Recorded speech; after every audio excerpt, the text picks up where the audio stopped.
Pada kesempatan hari ini, kita akan belajar tentang sudut fase, beda fase, dan fasor. Ini adalah materi lanjutan dari arus listrik bolak-balik. Ya, yang pertama kita bahas adalah tentang sudut fase. Ya. Nah, coba persamaan trigonometri berikut. Nah, ini Y sama dengan 2 sin theta ya. Nah, theta ini yang di belakang ya, ini adalah yang disebut dengan sudut fase ya. Atau kalau di trigonometri ini kan ya sudut gitu. Ya entah berapalah 30, 45, 60 atau berapapun gitu ya. Ini yang di belakang sin atau di belakang cos ini dia adalah sudut ya. Nah, kalau di arus listrik bolak-balik atau di gerak melingkar atau di gerak rotasi ya. Nah, yang di belakang sin ini atau yang di belakang simbol trigonometri ya, entah itu sin, cos atau tangan, ini yang disebut dengan sudut fase gitu. Theta bisa juga nanti alfa ya atau juga gamma ya. Dan pokoknya yang di belakang sin atau cos atau tan ini adalah yang disebut dengan sudut fase gitu. Ya. Nah, kalau kita review lagi nih ke gerak melingkar ya. Itu kan ada persamaan kecepatan sudut nih. Omega sama dengan theta per T ya. Omega ini adalah kecepatan sudutnya. Theta-nya ini adalah sudutnya ya, besar sudutnya, dan T-nya ini adalah waktu ya. Oke.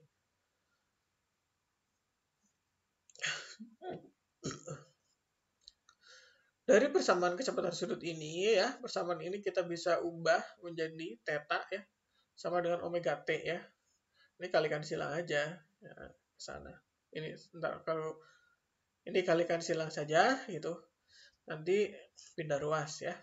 Jadinya theta sama dengan omega T ya. Nah, kalau kita ubah ya, si theta-nya itu ini ya, diganti dengan omega T, nah, maka jadinya adalah Y sama dengan 2 sin omega T ya.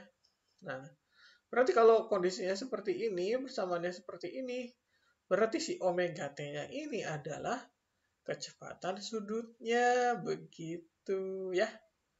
Oke, selanjutnya tentang beda fase. Ya, beda fase ini adalah antara dua sudut fase ya, atau selisih antara dua sudut fase gitu.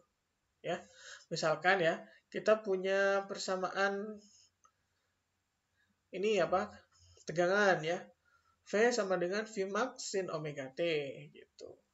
Kemudian kita juga punya persamaan lagi, I sama dengan I max sin omega T plus 90 derajat ya. Kalau di persamaan yang V ya, sudut fasenya yang mana? Sudut fasenya ya omega T ya. Tapi kalau di persamaan yang I, yang mana sudut fasenya? Ya pokoknya sudut fase kan yang di belakang sini ya. Berarti ini adalah sudut fasenya omega T plus 90 derajat gitu.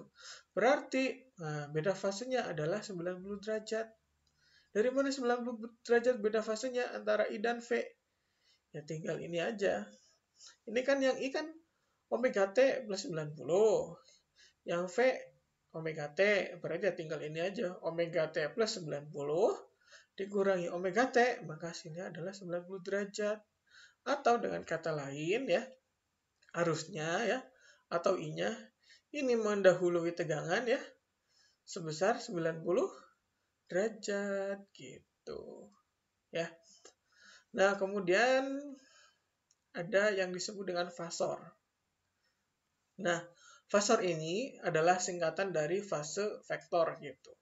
Nah, fase vektor ini adalah sudut fase ya yang diinterpretasikan atau digambarkan dengan vektor. Vektor gimana gambarnya? Ya seperti anak panah ya gitu ya, gampang kan gitu. Nah, gimana coba gambarnya gitu?